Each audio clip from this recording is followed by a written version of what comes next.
watching us on Facebook and also joining us live in the Zoom room. Let's call it a Zoom room. Never called it that before. Let's go with that.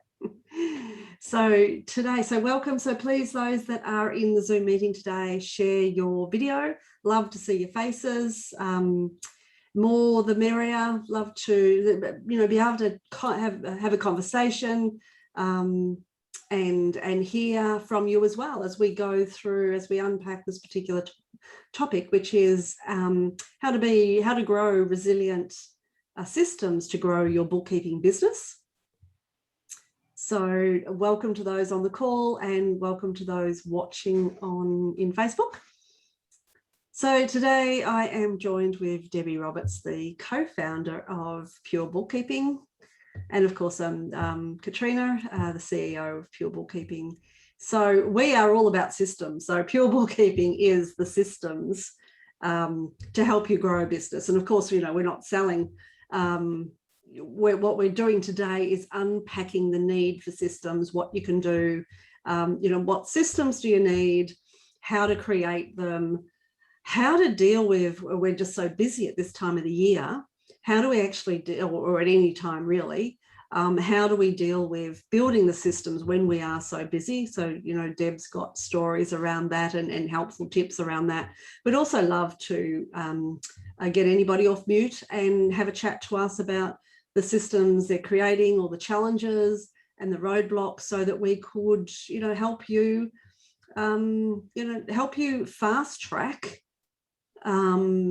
how to build the systems and, what to build and how to go about it. So let's get into the topic today. So Deb, I know, you're obviously the co-founder of Pure Bookkeeping. So you have written all of these systems way back when, it's been, Pure Bookkeeping's been around for 11 years, but of course it wasn't from day one that you had all of those systems. So how did you start creating the systems and, what happened back then that made you create those systems even? Will you talk through that? It was the realization.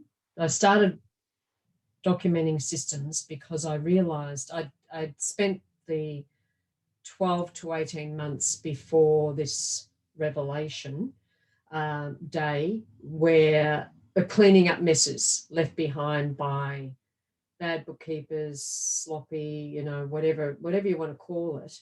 And my business was at the point of I needed to find another bookkeeper because I was up to here.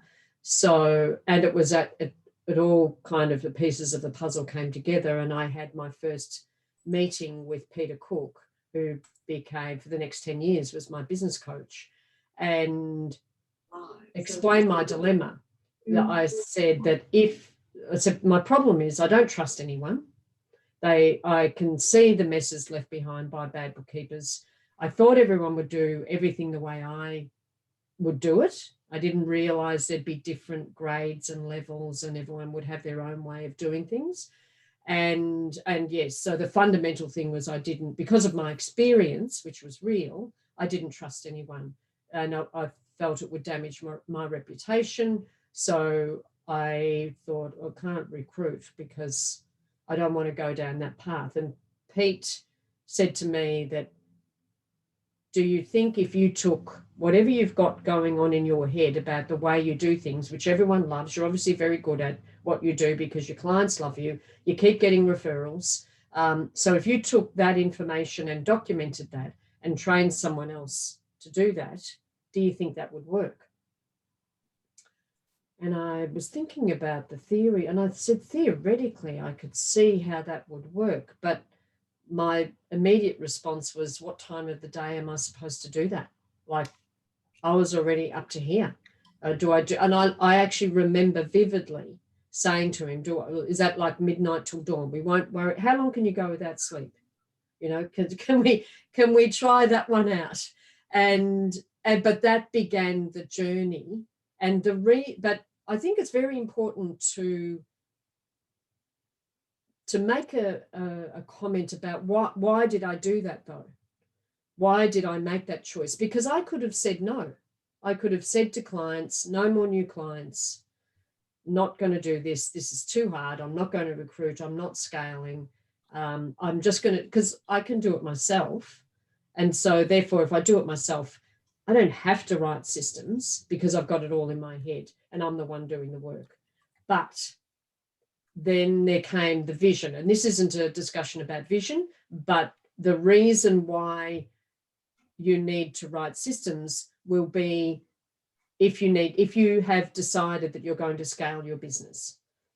And even if you haven't decided, my advice to anyone who hasn't even made that decision to scale their business, to write the systems as if you have already made that decision. You can always change your mind later. Anyway, we'll unpack that during this hour, but really it was the pain point of realizing that the only way I was going to be able to scale my business, which was part of my vision to grow and have a business that I could sell at the end of the day, the only way I could do that was to document the systems. And the only way I could do that was to carve out some time in my week to be able to do that. What would have happened if you didn't actually write the systems? If you could see, where you were at that time and putting staff on and selling your business and the service you were able to provide your clients, what would have happened if you didn't write them? Well, it kind of, because I didn't have the systems all documented from day one, it was a process now. Like when it was a moment where Pete said that and I said, all right. So the next day, and I did have, I was just starting with, recruiting. I started off finding bookkeepers that I knew because, it was a friend of a friend. It was at least you had some, which is really very common as well. At least you can trust someone that you know. So I started off by doing that, and then started, when I was training that person, I would document the system. But it took like 6 years for me to have the systems to a point, because I'm still busy. I'm still working. I'm still marketing. I'm still growing. I'm still meeting with accountants. I'm dealing with putting out spot fires, updating the systems because a bookkeeper made mistakes. It took 6 years really to actually get the systems, and it was the most excruciating time. And it's surprising I didn't quit. So when you ask what would have happened, well, the only reason I didn't quit during those 6 years was because Peter Cook kept me on track and would help me work out, well, what's the solution to that, and how do you recruit, and and we created the skills test and all of that to find the right bookkeepers. But he kept me on track and kept me focused, and I kept focusing on the reason why I was doing it, which was ultimately to replace my husband's income 10 years down the track. So, but it is excruciating if you and boy, the number of bookkeepers I've spoken to who have got to that point that I was, where they're turning over 100,000. They might even stretch to like 150 and put on a casual person, but no documented systems. And then they get to 200,000, and it is the risk of not having resilient systems when you get to the 200 and 250,000 is that you have grown a world of pain. You are the one that checks everything. Every BAS, everything goes through you because you haven't got enough documented systems. So everything goes through you. This was my story in the first 6 years. Everything went through me. I was the roadblock all the time because I didn't have time to check everyone's work. And then I paid supervisors to check the work because I didn't have time to do it anymore. The business was hemorrhaging. You can't afford that kind of level of supervision. You have to rely on the systems. So, a whole lot of things, but often bookkeepers turning over around 200 to 250 burnout because they're working 60, 80 hours a week. It's very stressful. because the whole time you're managing relationships with clients, things are going wrong. You might lose a few clients, a bookkeeper leaves, or, you know, in 1 year for me, 3 of my team all fell pregnant in the same year. And I went, oh, great. But they're all things that you got to deal with that. But it's honestly, you will, if you don't have the systems, resilient systems, it's still going to be dependent on you. You won't have a business that really anyone's going to buy, because who wants to buy a business, your business or my business, when it was totally dependent on me and I'm doing 80 hours a week, turning over, 250,000. But who wants to do that? No one wants to buy a business that they've got to work 80 hours a week straight away. Yeah, exactly. And I think this brings to that point of that start writing your systems earlier.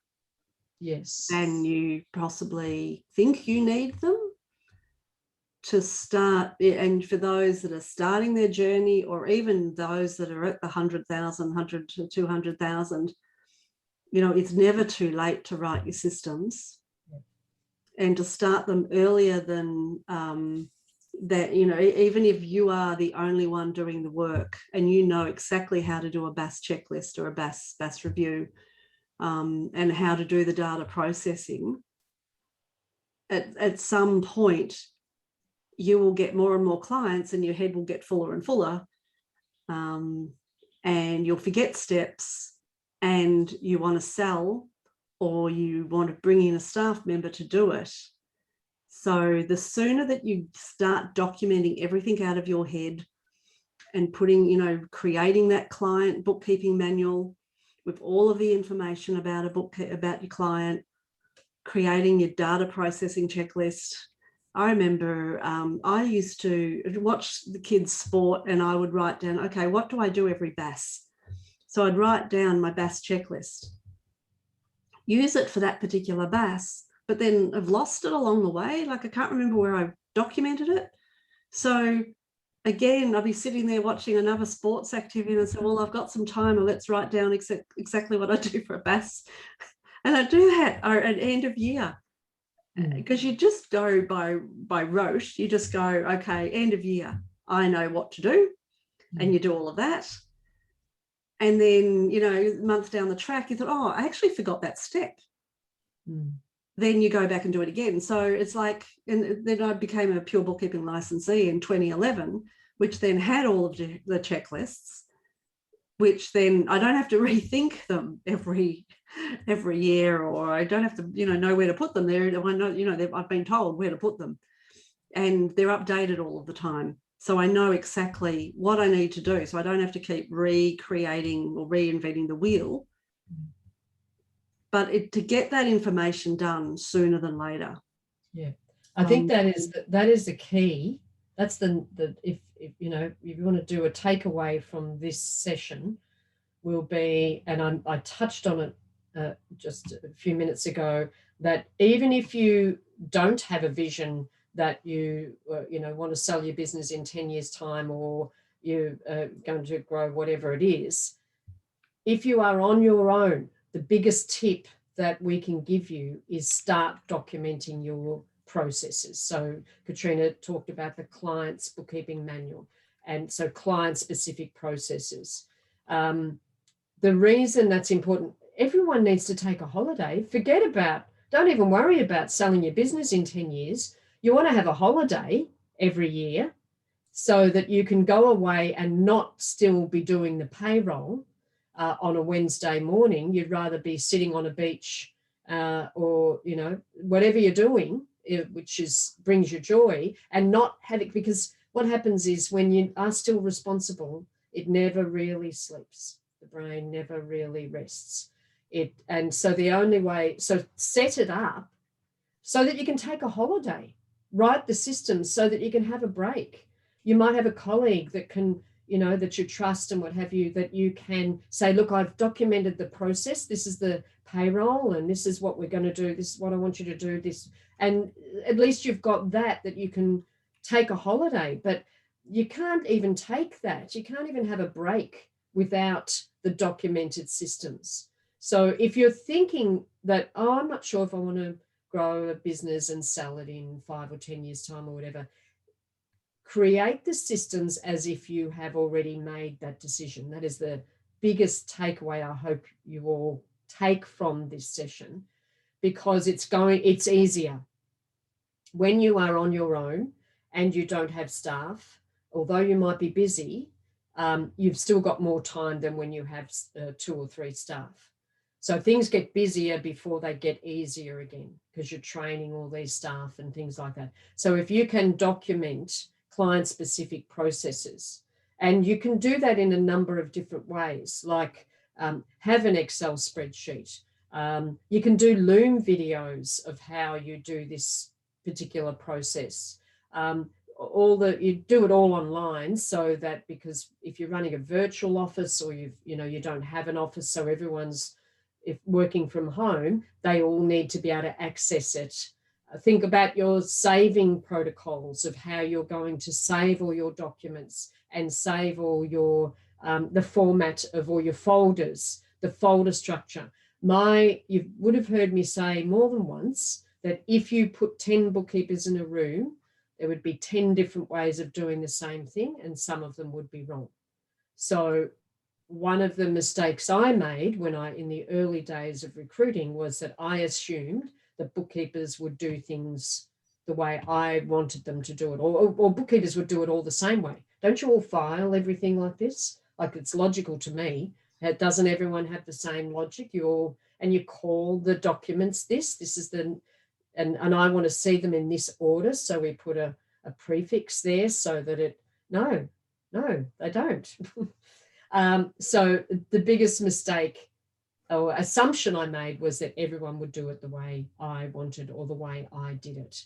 So don't make that assumption. Actually make the assumption that everyone is going to do it differently, and you then train them of the way you do it, your saving protocols, the reports that you want to run, the reconciliations that you want to do, all that stuff. It's not, I don't want to sugarcoat it too much. It's actually not easy to write client-specific instructions, especially when you're busy. It's not a fun thing to do. Take my word for it.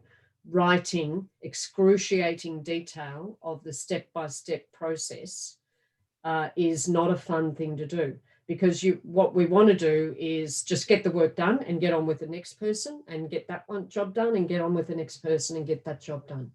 And it takes discipline to be able to pause for half an hour in between each client and say, okay, what am I going to document today? What did I do today for this client? And let me put some dot points in, just make a start with it. Yeah, good advice. Love to hear from somebody on the call today, and those that are watching in Facebook land, if you're happy to comment. What are, where are you up to in creating your systems? What are some of the challenges that you are experiencing in creating the systems? What's your roadblock? Would somebody like to come off mute and just talk through, what they're doing with their systems at the moment, and what their challenge is? Don't be shy. Otherwise, go on, Michelle. Good on you. Hi, how's it going? Hi, good. So I actually have a business partner that I work with. So that does help a little bit, because we can carve out time to do stuff. We have 8 staff as well. So for us, the process is the most important thing. And probably our biggest roadblock at the moment is when we bring on new staff. We're just so busy that we haven't really got a good process for originally training them when they come on. So it's, we give them the pure bookkeeping and away they go and all that sort of stuff, but we probably aren't spending enough time with them, making sure that they understand why we do what we do, and all those sort of things. And I'm going to go and look up the Loom video stuff, because I haven't heard of that before. So we I'd say we probably 80% implemented pure bookkeeping. And we've moved a lot of the checklists and stuff through into Asana.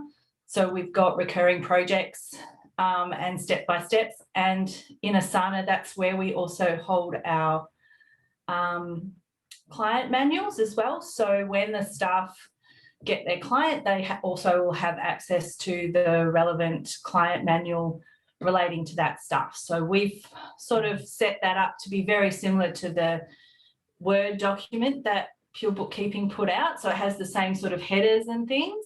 And then we feed into that personal information relating to those clients. And I think the key for that for us is to not tell people how to suck eggs as such. So don't go do the bank feeds kind of thing, but more put in there stuff like this particular bank feed you treat this way because that's different for that client. So or, you know, if we've got clients who have certain actions in their payroll, we'll talk about the things that are different about that client rather than doing a whole, like, go open the payroll, go do that, go do this. Because we sort of have how pure bookkeeping works and how you're supposed to process and all that sort of stuff. And then we have things that are specific to those clients. So yeah, so we've had lots of success with the Asana checklists, the Asana projects, and the girls use that in our office a lot. And we have girls that work in the office and out of the office as well. So having that online really works well for us. But we also went through and changed all our file setups the other day. Because we had the old original file setups that was very MYOB centric, and we've gone through and put in the new file settings for Xero and stuff. So that was a bit of a process for us, but I think I can see the clarity in it, and all of our staff understand where everything is. And it's great because you know that you're going to go and there's going to be a payroll section, there's going to be a BAS section, and we have an office manager who does all our BAS checking as well. So we've actually got to that point now where Laura and I have stepped away. We're doing marketing and business development and new client setups and stuff like that. And then we have an office manager who's checking all the BASs and all that sort of stuff. And then we couldn't do that if we didn't have our processes in place. So yeah. That's awesome. So you've come a long way with having systems in place. You've been able to grow and scale and spend time away from the actual data processing of being the technician, so you can actually build your business. Yeah. So Laura and I think between the two of us, we've got like, maybe I've got 3 clients, I think she has 4, and we have over 200 clients. So the rest of our clients are being serviced really well by our team. And we've had pure bookkeeping, I don't know how long, since 2000 and probably about 2011 as well, isn't it? Okay. Yeah. So Laura set that up really early, and though it took us a little while, once I came on board as the business partner, we were able to implement a lot more because, as I say, we could take that time out. We could go, okay, well, Michelle's not going to be working this week on clients, we're going to take the time out and implement this. So we do that. So yeah, it's been absolutely magic for our business. And like Debbie says, we could sell our business now because it doesn't rely on us at all, really. But I like to think it does a little bit, but you know. Of course it does. But the idea is that you can step away. So yeah, so we can. If we weren't in lockdown, Laura would be in Broome at the moment, but so yeah, we go on our holidays and we do all our stuff. And we only work 4 days a week, the two of us, and we don't do additional hours anymore. So, yeah, definitely work. That's awesome. Yeah, congratulations. That's fantastic. Michelle, you mentioned right at the start there's a bit more work could be done on the onboarding of new staff. Is that right? Yeah, in our office. I know we can... I think it's because there are still, even though we do pure bookkeeping, there are still things that are specific to us, like how our computer systems are set up and how we communicate through the office. So we use Teams for communication, but email for other correspondence and stuff like that. So I think, and there's still a few little things that we maybe put on top of the pure bookkeeping because we like it.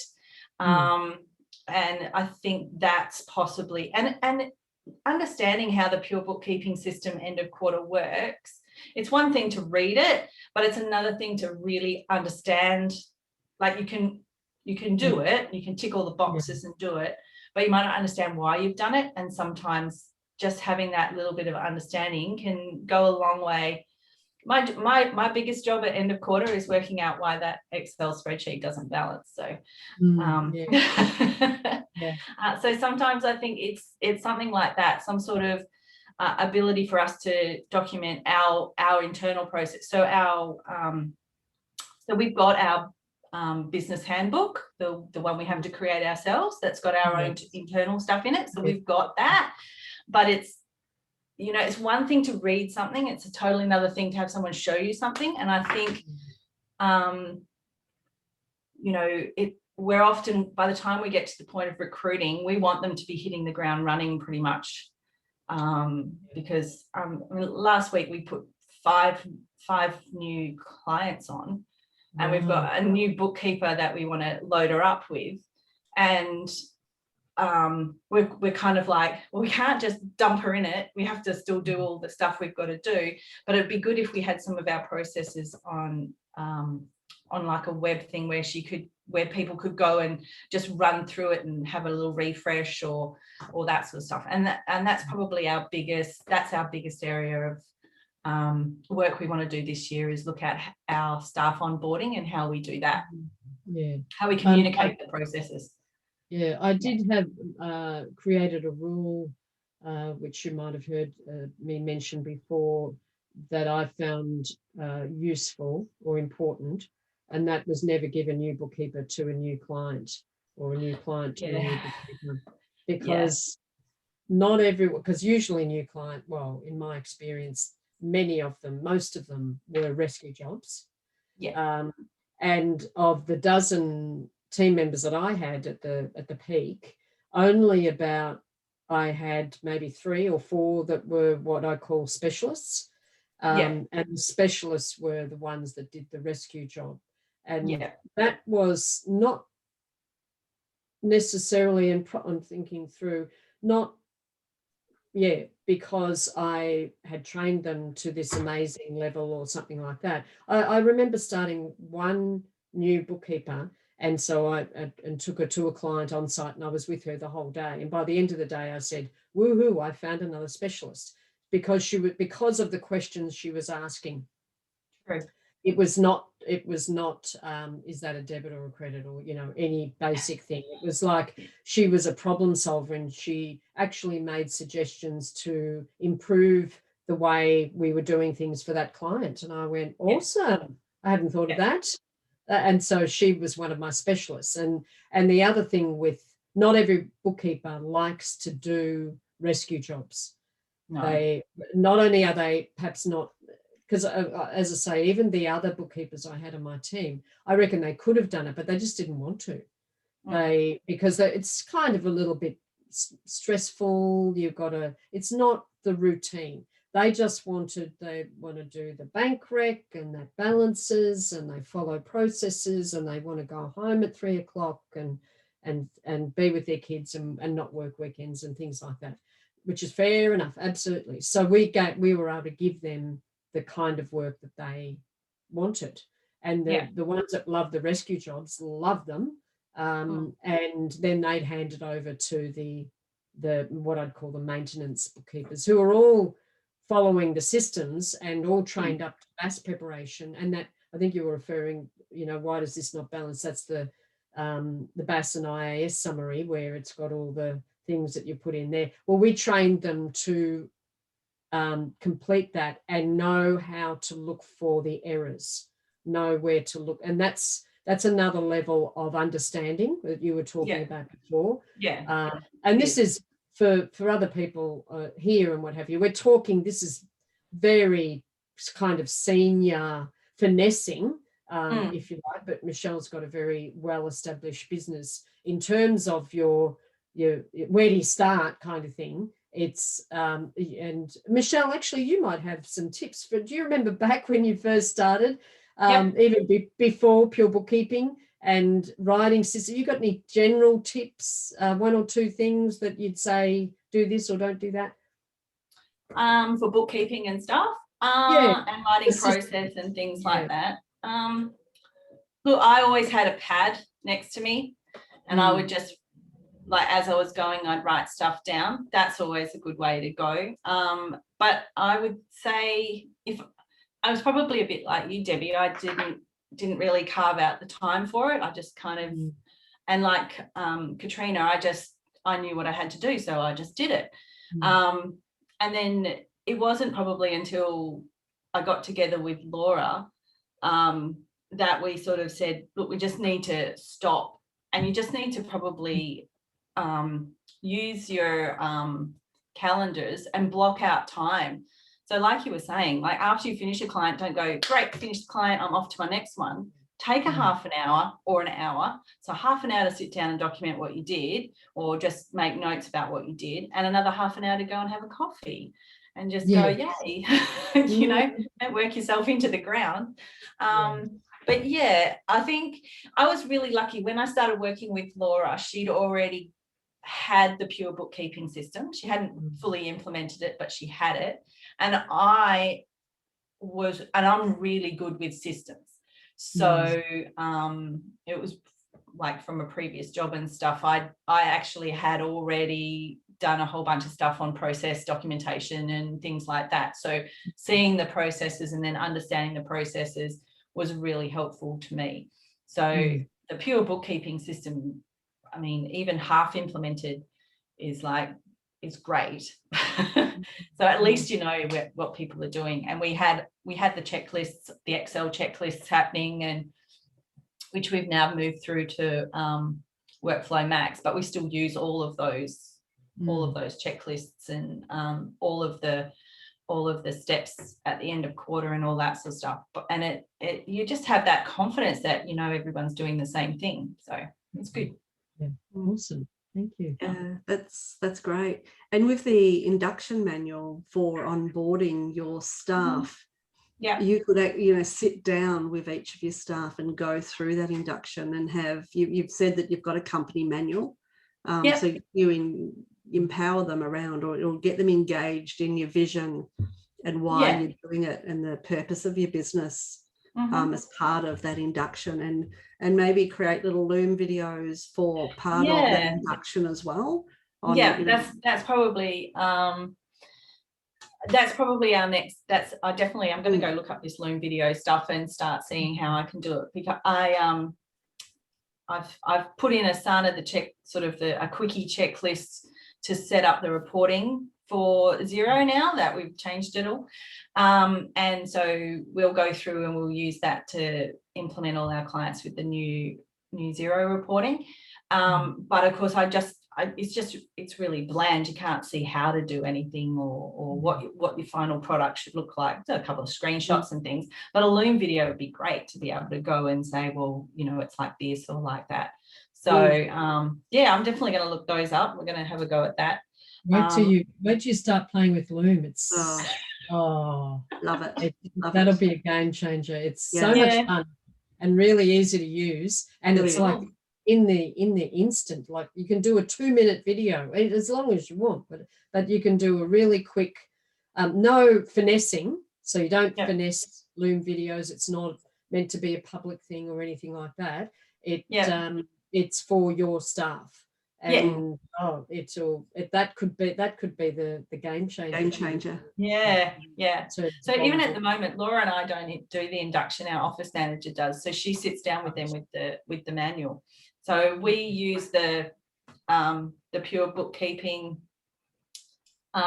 tests and everything for staff. So we do all the tests and stuff for staff before they come in, and man, there's no way I'd employ anybody if I haven't done that. We've done it a couple of times, and it's just a nightmare because it shows so much about a bookkeeper. It's really, really good.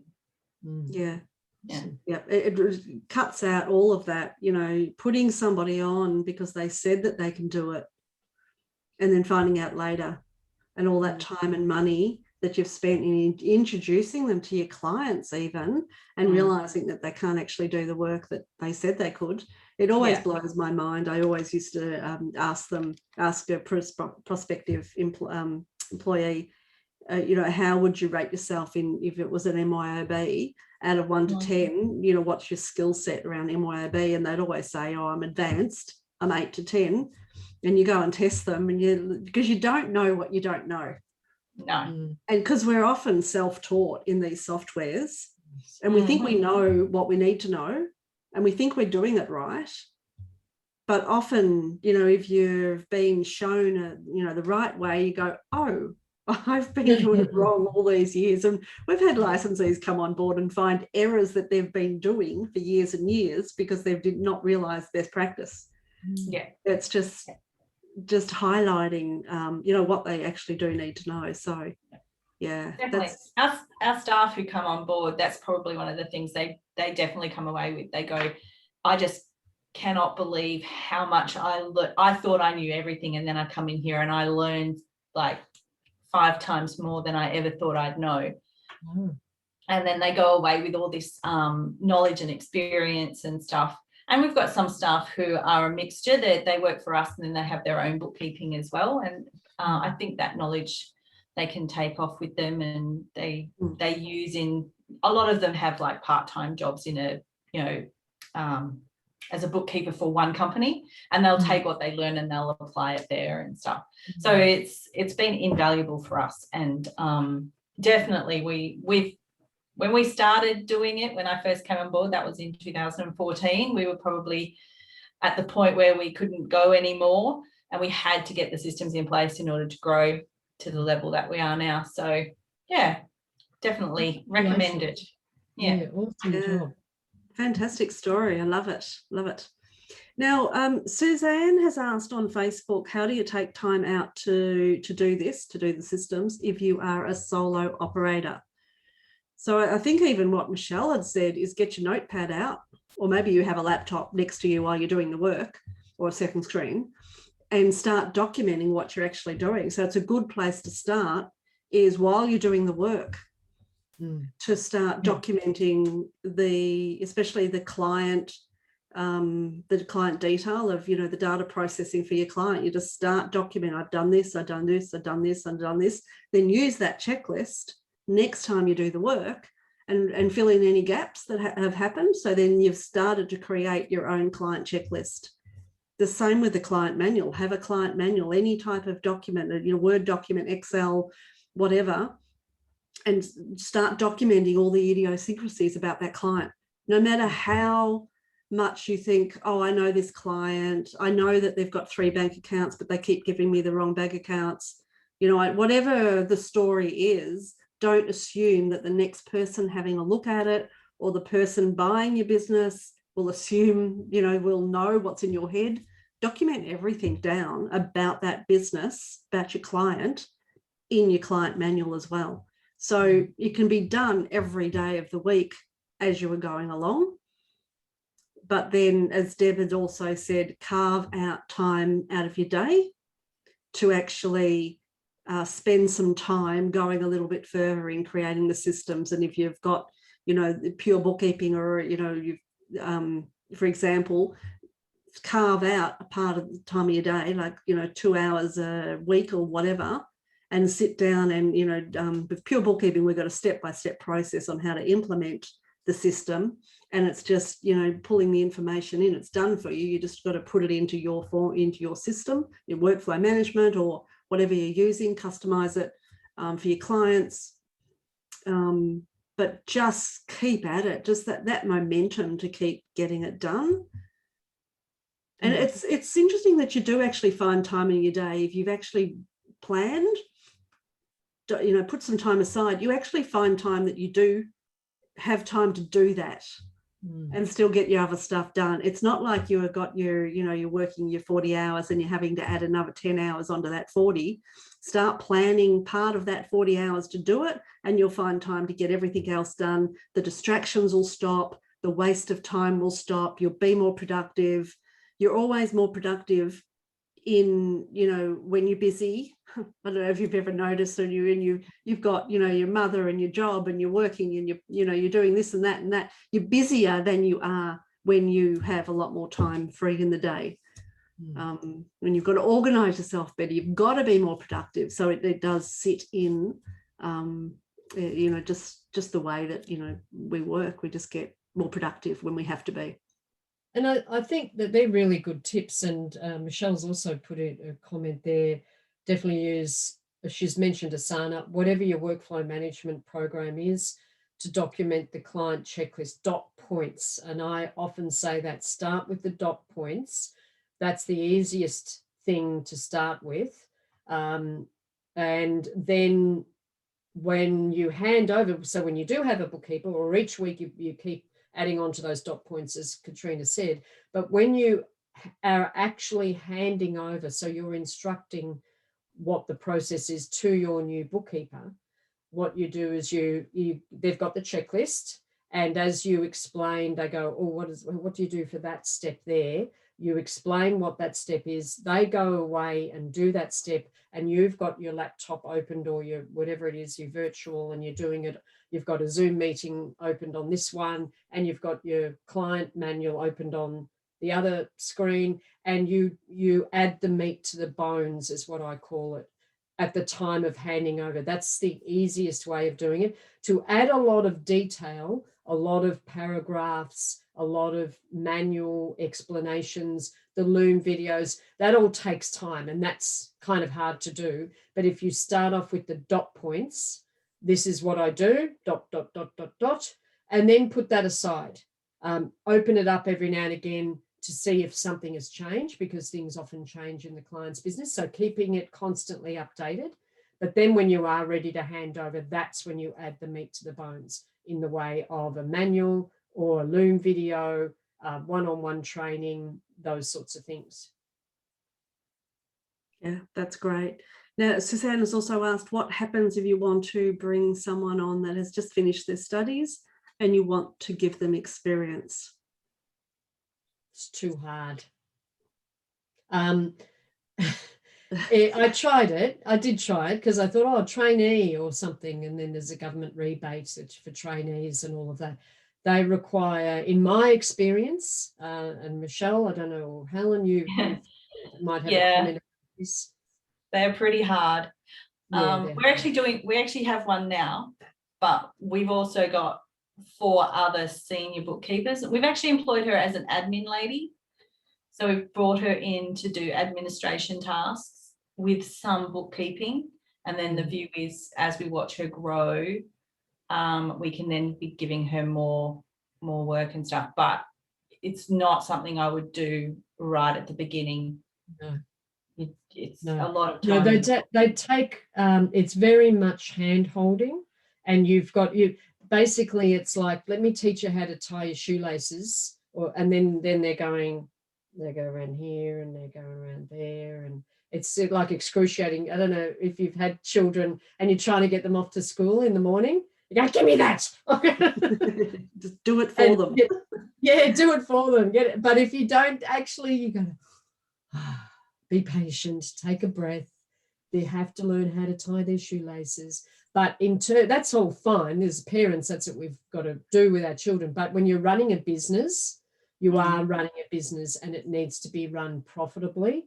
And the amount of time that it will take for you to bring that trainee or the bookkeeper straight from college, or sometimes you get accountants that want to have, they use you as a stepping stone. That was actually in the skills test, or in the phone interview before the skills test, was one of the questions was, what are your plans in the next 3 to 5 years? And if they said, oh, I'm actually training to be I'm a graduate accountant or something like that, that rang alarm bells for me, because I found that I was just a stepping stone. They had great experience. I would teach them lots of things that they don't learn at university and wherever else. And then they would say, thanks for that. Now I'm going to go and do my real job. This was just a stepping stone. So they take a lot of time. You can spend 2 years training up a trainee or a graduate. and then they could leave. But even if they stayed with you and they're a good bookkeeper, that's 2 years really of, 50% or less productivity for that person, and not to mention the drain on you and your time and your resources. So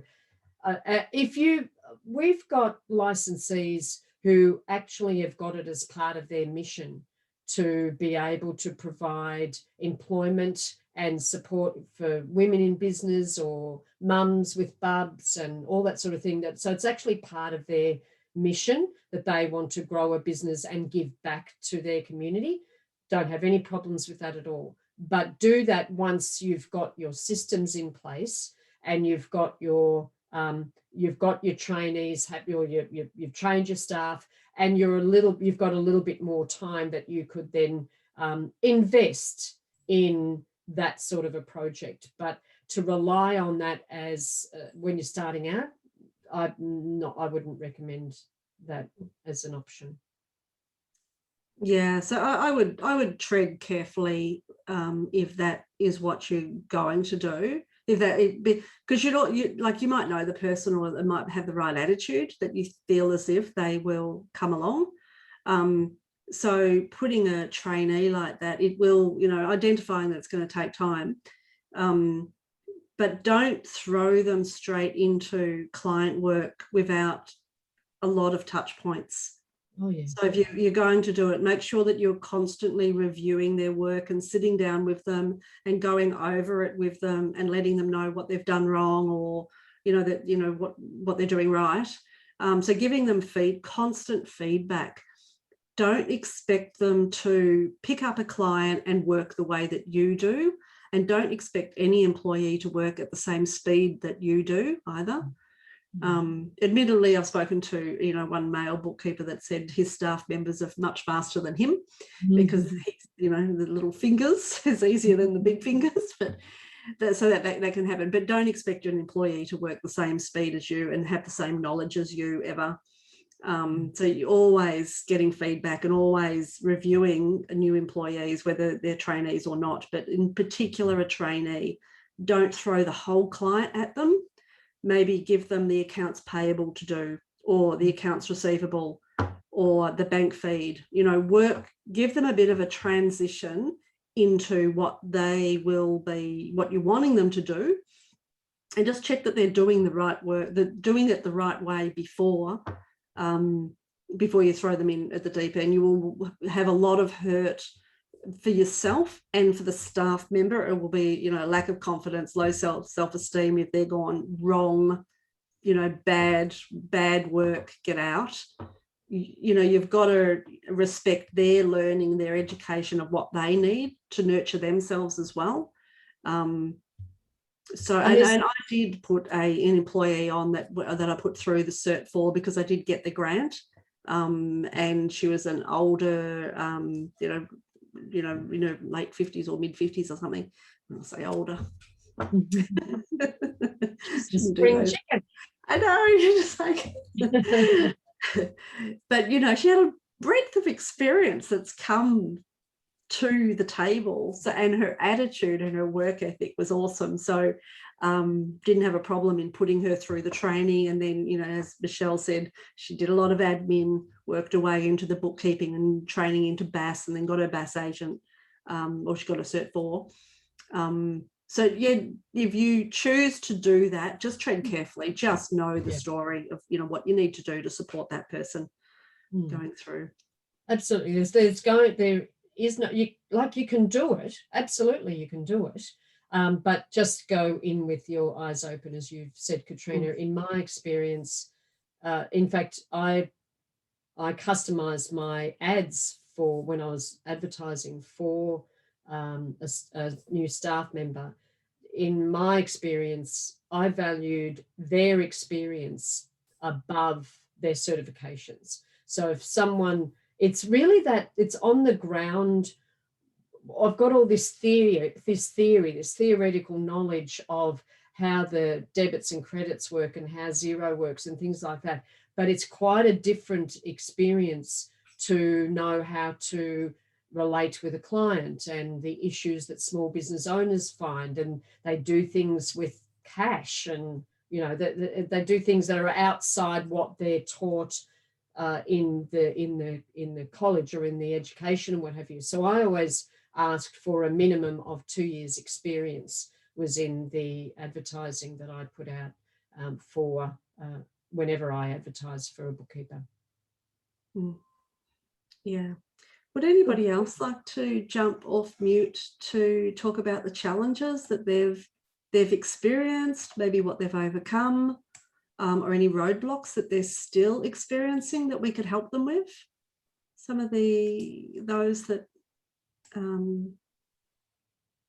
maybe not, that are not a licensee, for example. Doesn't have to be, can be anybody. Yeah. And if you've got something you want to put in the chat box, if you don't want to come off mute, but you want to tell us what your pain point is, this is your, oh gosh, we've only got 10 minutes or 9 minutes left. That's gone fast. It has. We haven't even got through all the things that we really wanted to go a little bit deeper into. So I think we're going to have a few of these. Yeah. So does anyone have any questions about anything we've spoken about, or a roadblock with what you're doing and the systems? Any general tips that you'd like? Feel free to unmute yourself, because we could talk about this all afternoon, really, and in the rest of the next week. But we want to make sure that you get your questions answered. Hello. Hi, Lyndall. I just would like to probably go back in time. I remember when probably about 7 years ago, I was having this conversation with you, Debbie, about putting on a staff member, and the conversation was around putting on a trainee as opposed to putting on a more experienced staff member. And you were like, because it was just me, you're like, yes, the trainee is a bit cheaper, but you need to understand this and that. And and you were like, look, I'd probably recommend that you probably get somebody with experience that can actually hit the ground running with you. And I went with the trainee, and it was, I did my best, but it just increased my workload. So like you say, if I had other senior techs in play like I have now, it would probably be a not so much an easier process, but it probably would have been a much more friendlier process for the trainee as well, because there were times where she was in the office on her own and it was quite unfair. So yeah, I do agree with you. It's like when you're on your own, it's probably a good idea to look at having somebody that has a bit more experience to come in with you and get it all up and running, and then bring your trainees in. Yeah, that, I think that's, and thanks for sharing that too. I do remember that conversation now. And the other thing I think to mention, and Katrina often talks about this in her mentoring programs, and that is that it depends what role it is that you want the bookkeeper to fulfill as well. So you might actually be quite happy for them to have a junior role and do accounts payable for 3 or 4 or 5 clients or something like that, or scan all the receipt bank things and whatever. So, there may be a situation that it is appropriate, but I think it all comes down to expectations. So if you are expecting to put on a trainee or a graduate and they will hit the ground running, that is unlikely to happen. So set your expectations realistically that they are going to require a lot of training. I'm quite prepared to do that. I'll do whatever it takes. This is what I'm going to, and then you won't get frustrated and tearing your hair out, as Lyndall, experienced, and I experienced in the past as well. I think bringing on that experienced person, they can earn money straight away. So you're earning a margin straight away. So people don't want to pay the extra money to put on an experienced bookkeeper, because it's going to cost them. They see as if I'm going to pass over half of my workload over to somebody else. I'm going to lose income. They've got to, they've got to get up to speed and all of that. So it's an opportunity to put an experienced staff member on to be earning that income and for you to be able to start growing your business. So even though you do take a hit for putting staff on and paying their wage, and now they're earning, they're doing the work for that $1,000 a week and we're paying them $400 a week. So, I'm losing money, but it allows you to move on to other work so that you're not just being the technician, somebody else is now the technician, and you can start building your business. You can work on your system so you're fast tracking getting them up to speed. You can work on your marketing and you're building your business and your own development yourself, identifying your clients, because there's no point in working for yourself, putting a junior on and just throwing more clients into the mix, because that's never going to work. So it's finding that balance of the staff and the resources that you need to earn the income, and for you to be able to move off being 100% or 80% chargeable. The idea as you're building a business is to reduce your chargeable hours down so that you are working on your business to build that stronger business. And you need the time there, and I think everybody could, the big, Michelle, Helen, I imagine you would agree, moving yourself off being the technician, so that you are building a business that that you start designing yourself rather than being pulled into. I can see you nodding. Awesome. Good. It's interesting that we've kind of started off heavy, which is what this is all about, into systems and why you should have them, and what that's going to be able to enable you to do. And then we've kind of gone into recruitment and finding bookkeepers and things like that. We might be able to do, I can't remember if we've done a session on something like that before, but there's a lot to that whole subject of recruiting, and when to recruit, how to recruit, what systems do you need before you recruit. We've touched on that obviously for today, but I think there's a lot more discussions that we could have around that. Actually, one other tip I would give is that people usually leave recruiting too long.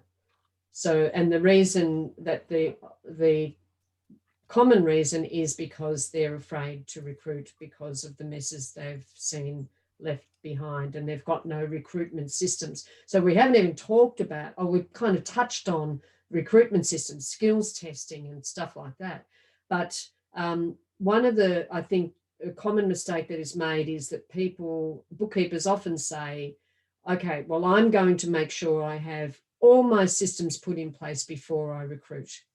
And if you're already full up, then that's unlikely to happen anytime soon, as in getting the systems all in place.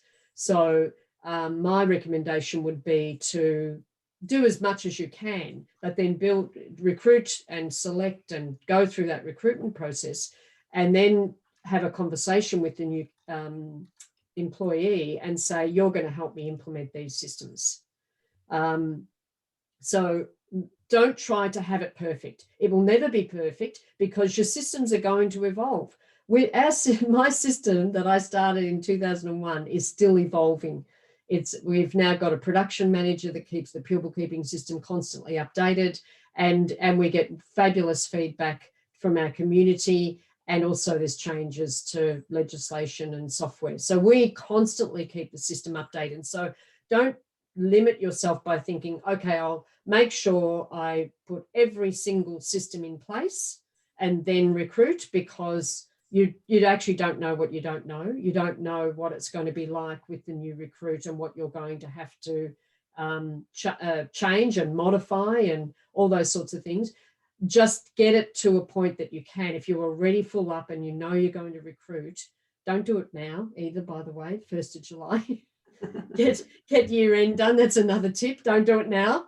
do it in probably September or something like that, and maybe you'll have someone ready for the end of the year so that you can start the new year with your new staff member. Yeah, exactly.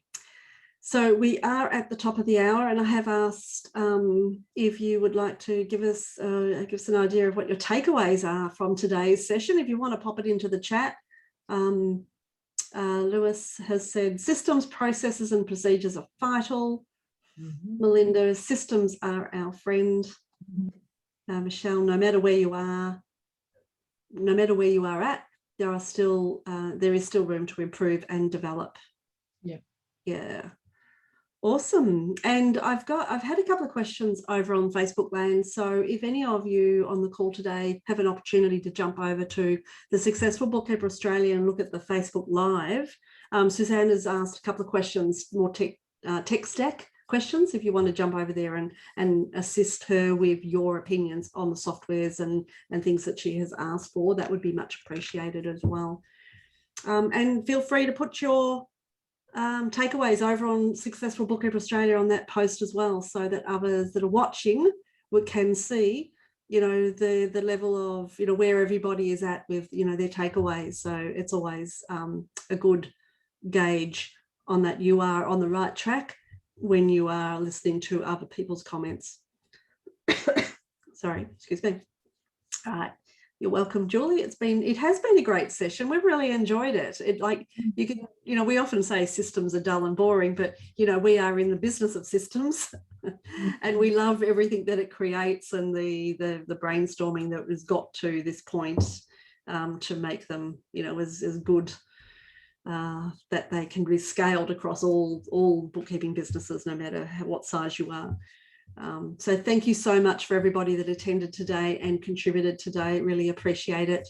Thank you for watching us through Facebook land, and reach out if you would like to have a chat with Deb or I, or find out a bit more about pure bookkeeping. We'd love to share it with the bookkeeping industry. Thanks everyone. Have a great afternoon. Thanks, Deb. Bye. See ya.